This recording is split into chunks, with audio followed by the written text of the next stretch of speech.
Eh bien, on entre dans une pensée laïque à partir du moment où on va répondre non. Il n'est pas nécessaire de croire à quoi que ce soit, d'avoir une relation. Le lien politique ne s'inspire pas du lien de foi. Il ne lui ressemble pas. Même si on peut le croire, même si on peut s'imaginer qu'il y a une adhésion, ce n'est pas du même ordre qu'un lien de foi. Et allez, je vais dire les gros mots de la philosophie. Ce lien est autoconstituant. Le lien laïque, le lien d'une association politique laïque, d'une république laïque, va être autoconstituant. C'est ça qui va être découvert.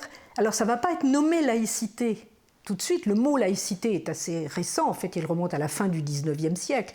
Mais la Révolution française installe cela à partir du moment où on va dire, voilà, il faut qu'on puisse se constituer en association politique. Et cette association politique, elle ne doit rien à un lien préalable, à un lien de type religieux, à un lien préalable, alors qu'il soit ethnique, coutumier, etc.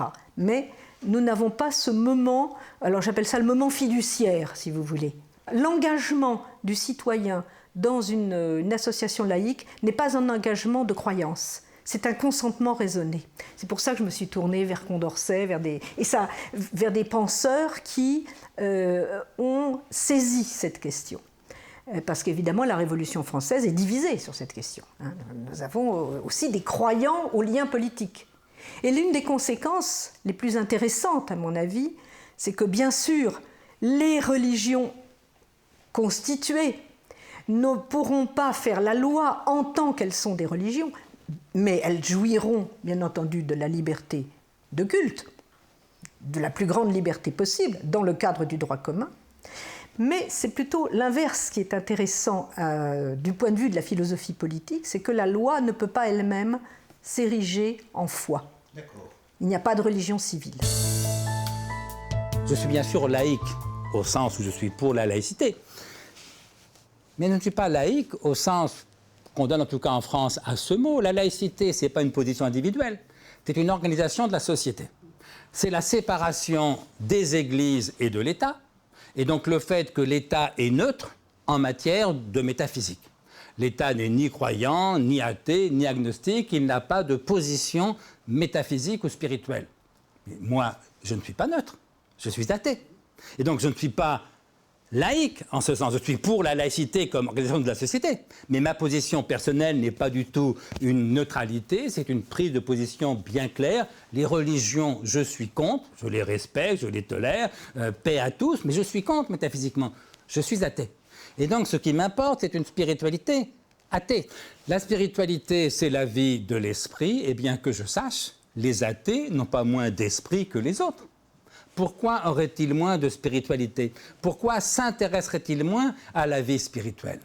Alors la spiritualité, c'est la vie de l'esprit en général, sauf que si on prenait cette définition tellement générale, justement, à la limite, tout rentre dans la spiritualité. Tous les livres qui sont autour de nous, ça concerne la vie de l'esprit en un sens ou en un autre, les mathématiques, l'histoire, la philosophie, donc tout serait spiritualité. Si bien qu'il faut donner à ce mot de spiritualité un sens plus précis. Alors ce que je dis, moi, c'est que la spiritualité, c'est la vie de l'esprit en général, mais en particulier, c'est la vie de l'esprit dans son rapport à l'infini, à l'éternité, à l'absolu. Autrement dit, notre vie spirituelle, c'est notre rapport fini à l'infini, notre rapport temporel à l'éternité, notre rapport relatif, évidemment relatif, à l'absolu. Et ça n'est pas parce que je suis athée que je vais m'interdire de vivre ça. Et si vous voulez, quand on vit dans un continent comme l'Europe qui retient son souffle entre deux attentats et qui est disloqué sous la menace conjointe des radicalismes religieux et de l'extrême droite, c'est normal qu'on cherche à se poser la question de quelle philosophie publique peut nous permettre de s'en sortir le mieux et par le haut. Or, dans cette situation, il n'y a que trois voies. Il n'y a que la voie du renoncement, de la capitulation, de l'angélisme, et à ce moment-là, ce seront les radicaux de tous bords qui vont l'emporter. Soit il y a le repli, au contraire, identitaire, revanchard, xénophobe, et à ce moment-là, on aura troqué un risque intégriste contre un projet extrémiste, et au milieu, il n'y a un idéal qui nous permet peut-être de s'en sortir par le haut, c'est la laïcité. Alors que la laïcité, c'est un vrai équilibre. C'est vraiment un régime qui permet à ceux qui croient et qui ne croient pas de vivre ensemble, pas par le petit dénominateur commun, vraiment en préservant la liberté, y compris la liberté de blasphémer, en préservant surtout ce qui est au cœur de la laïcité, c'est vraiment le culte de l'égalité et de l'émancipation. La manière française de voir la laïcité, ça peut être aussi une bonne manière, au-delà de la France, de proposer peut-être à d'autres, et quand on discute, ça m'est arrivé encore récemment avec des musulmans d'origine turque en Allemagne, qui m'ont dit « mais votre modèle, c'est celui-là qu'il nous faudrait ». C'est-à-dire un modèle qui met à distance l'ensemble des cultes, qui sépare complètement l'État et les cultes, qui met à distance les cultes, mais qui protège aussi le citoyen à l'intérieur de sa communauté, entre guillemets, religieuse, et qui lui permet d'exercer pleinement sa liberté, y compris sa liberté de culte. Par rapport au défi du monde contemporain, de ce que j'appelle l'entrée dans l'âge identitaire du monde depuis maintenant 30-40 ans, la laïcité, la manière de mettre à distance les identités différentes pour constituer du commun, c'est, tel qu'on l'a fait en France, ça peut être un modèle, non pas réplicable simplement à l'identique, mais dont on peut s'inspirer bien au-delà de la situation française. Il me semble qu'il y a deux types de laïcité.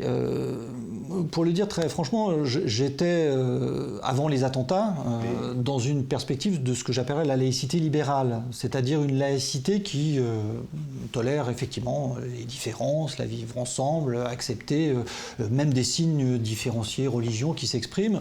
Voilà. Effectivement, la situation s'est tendue. La situation s'est tendue et de ce point de vue-là, j'ai évolué avec l'idée qu'il y a certains adversaires de la liberté qui utilisent la liberté pour des fins qui visent à la détruire. Et que là-dessus, il ne faut pas être naïf. Et donc, il faut être extrêmement vigilant. Il y a des signes religieux qui ne sont pas l'expression légitime d'une conviction et d'une foi, mais qui sont des actions politiques. Et ces signes religieux, il faut, de ce point de vue-là, les combattre en restant, sans perdre son âme, en restant dans une logique démocratique et de droit, mais sans naïveté, sans être trop dans un éloge, disons, idyllique de la tolérance.